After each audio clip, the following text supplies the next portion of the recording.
Hey folks, Alan Mandic, the HotRodHippie here, working on the C10 yet again. This is video number 7 in the C10 build vlog. So today we're working on this corner of the truck, and this corner was a pain in my butt. It's already wrapped up here, but I'm gonna walk you through what it took to get it to this point. At the moment, I think this corner looks pretty darn good, but when I started on it, it looked awful. It was a combination of the grill surround piece and the fender both being wrong in different ways, creating this really bad step between the panels. This is one of the things you're going to encounter when you're working on a classic vehicle doing a restoration. These are both brand new parts. I believe they're even from the same company, not necessarily the same manufacturer, because I don't know if that company gets them from the same manufacturer, but that doesn't really matter. The thing about it is they just didn't fit together properly. One thing was out of spec from the other. I don't know which is which, but I just had to create a better situation out of the two of them. The passenger side, on the other hand, fit together just fine. Mocked it up, didn't even really have to fully bolt it together to prove that there's nothing wrong on that side.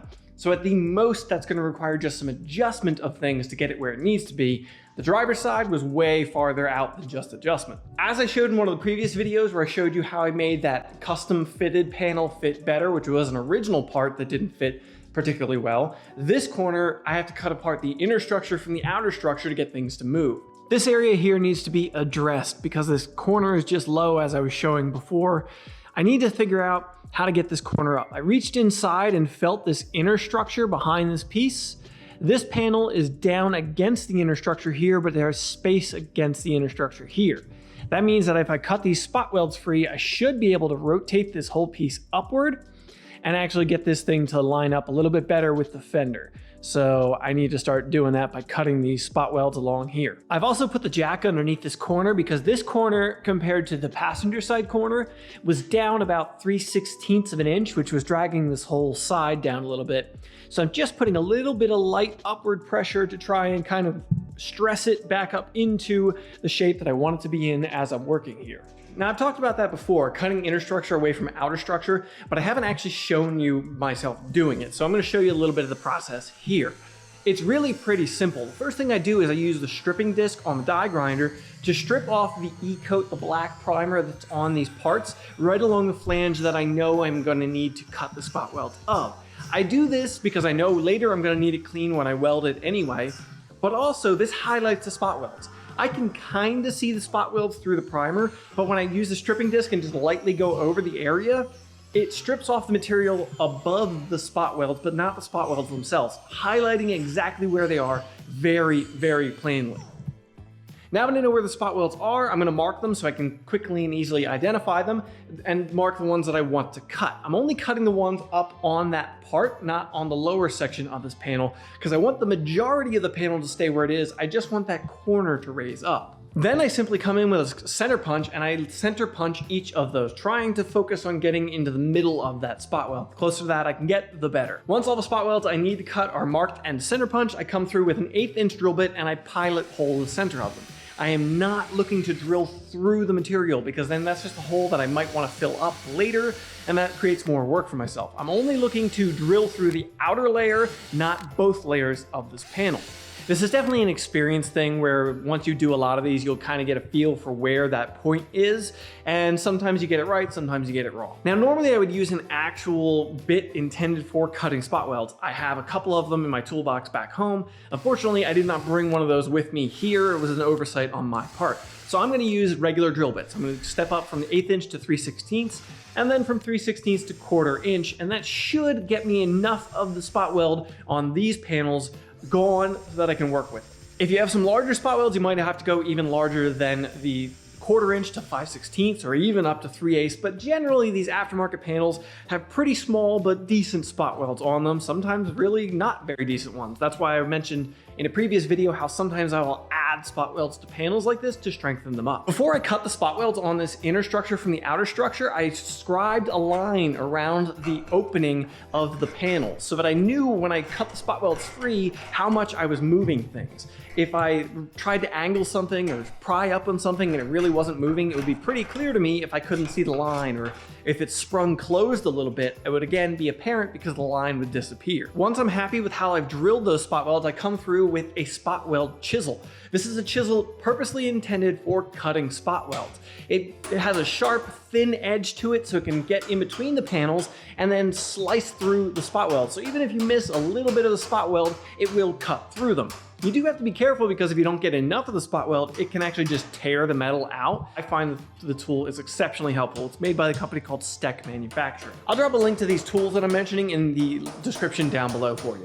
I got fooled on this panel. I did not realize that on the top here, there were a couple of spot welds there as well. There's a tab on the inner structure that comes around on the top side of this thing. So I started trying to move the panel and I just couldn't get it to move, and it turned out it was being held by that upper section, those few upper spot welds as well. So I had to come up here and cut them also, which they were a bitch to get separated from the inner structure. Unfortunately, I did get it though. Now I know that this whole corner needed to roll up, but it's kind of an odd shape. It's not square. There's no real good way for me to grip onto it. And it required a lot of pressure to push it upward to get it to orient the way I wanted it to. So I got a little creative here. I used one of the Irwin sliding plastic clamp tools that I use fairly often for various projects. My dad had one that was really long and had the larger depth on it. So I actually gripped onto this panel and I used that longer shaft of the tool on a jack, and I used the jack to just push that whole corner up, and it was just putting force on that exact area that I needed to move the material. If I couldn't have done this, my next step very well may have been to weld a tab onto it so I could pull with a ratchet strap, but thankfully I was able to avoid that on this project. Now once I got that upward pressure on things, I clamped the inner structure and the outer structure back together only on the bottom edge so that I could weld a couple of spot welds there and hold that in the upward position the way I wanted to. Even after that, I found that it wasn't quite pointed up as much as I wanted, and it seemed like the inner structure itself needed to move as well. However, I didn't want to slice or cut that material if I didn't have to. I was trying to work on the vehicle without having to remove this thing and put it back on and off. It's a little bit difficult to uninstall and reinstall, so trying to take it on and off a bunch of times would have been a pain. I should note that you'll see numerous times throughout here, I couldn't even tell you how many times I reinstalled the fender back onto the side of the truck, took it back off, reinstalled it back on the truck, took it back off, all just in the name of checking to make sure that I wasn't going too far or that I was achieving as much as I wanted to. That's what told me that the inner structure needed to move, because even after jacking up on this corner, I still didn't have enough movement in that. It still wasn't pointing up enough. So what I did is I actually put a ratchet strap on that inner structure via the bolt hole that locates the fender. I just clipped onto that, hooked onto the lift here next to the truck, and I pulled the whole inner structure upward and back to kind of create this movement that I needed on the truck. Now, once again, I left the pressure on that thing and I went ahead and tried to locate the top portion, the area that I hadn't yet spot welded back on, where I wanted it. I started at the very back of this piece because, again, this whole corner needed to rotate up. So I started here because this was actually okay flush with the fender when I started. So I clamped that down against the inner structure and welded that spot weld, and allowed that to dictate where most of this piece was going to be and try to hold the inner structure in position. After that, I came through with a chisel up underneath the front section here where it needed to roll up right about here, and I just hammered up a little bit to roll this entire corner up a little bit, get it where I wanted it, and then I reclamped it and spot welded those sections in. That was basically the entire way that I addressed the grill surround. It was a pretty straightforward process. I just saw that I needed this whole corner of this piece to roll up, and all of that was just in service of trying to get it to roll up. Freeing the inner structure from the outer structure took the structure out of the piece. Those two pieces welded together are pretty darn strong. When you separate them, each one will move pretty freely and independent of the other one. While working on these panels, you might notice that I'm using a DA and I'm kind of going around all the corners. I do that for a specific reason. I want to strip this black E-coat primer off of these components where they meet together. The reason for that is that the black next to the black is hard to see. So trying to see those two panels come together and where the crisp angles are is very difficult to my eye anyway when everything is all black. In bare metal, it's much easier to see the details, see the lines, see the corners, see how crisp or not crisp the corners are. So I like to go ahead and use DA or a stripping disc and strip all the edges of these panels when I'm working on them. Once that grill surround was finished, the next thing I had to focus on was the fender itself. The fender was pretty good, except for this inner panel here fit terribly. When you compare the inner panel on the driver's side to the passenger side, the radiuses on everything were really not crisp. There was a space between the inner panel and the outer panel. It was clear it was only a couple spot welds holding it together, and maybe even one or two of those had broken. I could see daylight through there. This thing fit terribly. So what I ended up doing is completely removing it from the fender. To remove that from the fender, I couldn't get into the spot welds because it was really deep inside of the fender and they were kind of a acute angle. They were really angled in there. I couldn't get to the spot welds. So this, I had to use the spot weld chisel again and just break the spot welds. I had to hammer hard and a lot to tear the spot welds out of this thing. It's not ideal, but it was the only way I had to remove that inner structure. Once I freed up that panel from the actual fender itself, I could really take a look at it and see what needed to happen. Overall, my basic opinion was, like I said, the radiuses on the outer edge of it were just fat. They were not crisp like they should have been. This is a common problem you will see with reproduction parts. A lot of the time, especially, I get scared when somebody says, we use the original GM stamps. That's not the greatest thing in the world. You see, the problem is, stamps over time wear out, and they wear out on the crisp corners and edges. Anywhere it's a sharp corner, you got to think about that. That's contacting the metal more than the flatter sections of a stamp will. As such, that's going to see the most wear. And that's what you'll most commonly notice on reproduction components when you get into a new part. If you compare it to an old one, like a door or a quarter panel, and it has a body line in it, more often than not, the body line will not be as crisp as it would be on the original part. So one of the number one things that I end up doing when I'm working with reproduction components is just crisping up the details that should have been crisp from the stamping process. That's where some companies will actually invest in making new stamps. Maybe they'll take the measurements or off the original stamps, or they'll just take good components like good quarter panels or something and take measurements off of that and make their own stamps. And that's generally what I try to look for, not the people that are using the original stuff, because the original stuff wore out decades ago. Why would GM have sold the original stamps if they were still good? Yes, I know obviously that they might have sold some of them because they're not making those components anymore, but you'll find more often than not, in my opinion, they sold them because they were worn the hell out. So to crisp up the corners, how did I do that? Well, that's pretty simple. It's more than a 90-degree corner. It's like a 135 or something like that. So it's hard to get most dollies into that corner. What I used is one of my favorite and simplest tools. I really need to do a dedicated video about it. It is basically a cheap concrete chisel from Harbor Freight that I knocked the sharp edge off of and turned it into a corner dolly, into a chisel to get into corners. I use it for crisping up corner details all the time. Like I said, this thing started its life as a concrete chisel. I knocked the sharp corner off of the thing and I gave it a little bit of a curve rather than being flat so that it could fit into more of these shapes of panels. I found more often than not, I didn't need a flat one. I needed one with a slight radius more commonly, and it allowed me to keep from the corners digging in. So I made it with a little bit of a radius to the overall shape. This tool is excellent for this kind of thing. I chucked it up in the vise, held it on there, and then I can work around it like a T-dolly. I can go ahead and hold the part down on it and hammer on it. So it's a bench anvil basically that gets into that corner. And this allowed me to crisp up that corner detail significantly on this part. Still not quite as crisp as the passenger side, but it is a lot better than it was when I started this project. Now I had to do this quite a lot. I went from the bench to the fender, and I was constantly checking what areas needed addressing, what areas had a bigger gap than other areas. Some weren't fitting in there particularly well, so I had to focus on seeing how I was going to fit this in there. And eventually, after I crisped up a lot of it, and I was pretty happy with it, I noticed that I still had one big gap at the top corner of the part. The one corner closest to the inside edge was winging upward. It was too tall, too long at that spot. So I ended up having to use a cutoff wheel and cut a slot into the component and push that one corner down. Unfortunately, I had a camera error. I guess I didn't hit record when I thought I did, and I missed the section where I was actually cutting the part and showing you that. But what I did is, you can see here, I put a clamp on it to clamp that corner inward, and then I welded it up. I welded that whole corner back in, and then I attacked it with a die grinder and a DA to sand it down and make it smooth so you can't even tell that I cut that corner. That made this part shorter on the one side, which allowed it to fit into the opening better.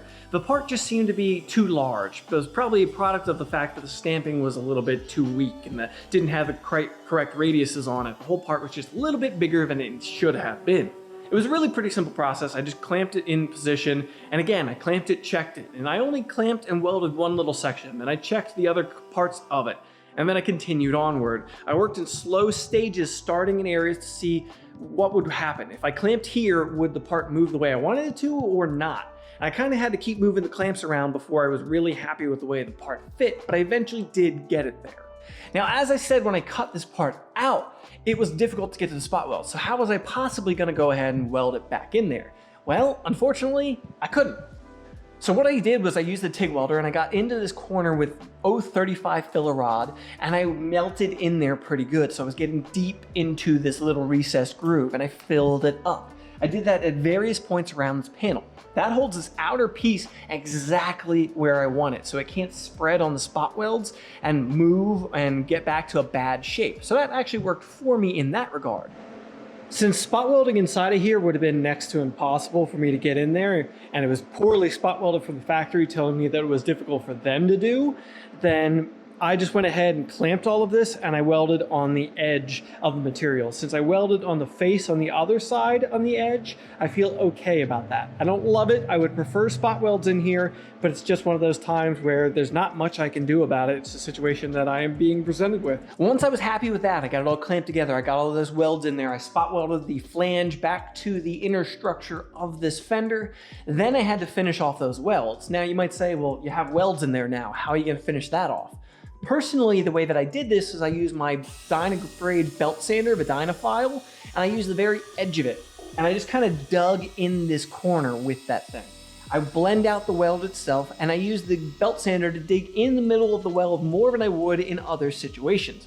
Because I'm trying to create this line that should be in here in the weld as well. Once I was pretty happy with how the belt sander had done the job, I came through with a cutoff wheel and dug just a little more of a scribed line in the middle of it, again, to show that off. This area is gonna get seam sealed with a pour in a running seam sealer, so that will get in there and try to blend out that area. Can't get body filler because I don't want this line to disappear or crack in body filler. It's gonna have to be a very thin seam sealer, and that's what I will use on this once it goes to paint and body. Now with all that done, this corner does require a little bit of manual manipulation to get it exactly where it is right now, but that's a lot better than I was. There was no way I was gonna manipulate the components before to create the proper shape for this whole corner. This area was just never gonna fit right. And this is one of those situations where if you're not used to doing this, if you're not used to this kind of problem, would you end up buying another fender or another grill surround and hope that that one was right? Are they all made that way? Is the jig that they make them in wrong? Was this made on a Friday? I don't know. I had this part here. There's no reason for me to spend money buying another one to see if it might be okay. I'm working with what I got. And that pretty much wraps it up for this corner repair project. It's definitely not a simple one. This is not an entry-level beginner project, but in the same regard, it's not that difficult. It's just scary. I spent a lot of time staring at this corner saying, do I really want to do it? I don't like cutting inner structure from outer structure and reshaping components if I don't have to. So I kept trying to think of other ways to do this. There just wasn't another way to do it, not to get the end result that I got here anyway. Just a quick shout out. This is a t-shirt from Puddin' Fab. He's building a truck of his own. I'll drop a link in the description down below so you can check out the build process on his build that he's doing right now. Once again, a quick aside from me to you, please consider checking out the Patreon account, patreon.com/HotRodHippie. That directly supports this channel so I can bring you more content like this, more hands-on stuff, more teaching by showing. Check that out, patreon.com/HotRodHippie. I hope you found this video interesting. If you did, please go ahead and drop it a like. Let me know in the comments down below. Is this something you've run into in the past? How did you handle it? Did you do something like this, or did you get otherwise creative? Let me know in the comments down below. Get subscribed to keep up to date with all the HotRodHippie content in the future and future build videos on the C10. Thanks for coming around, folks.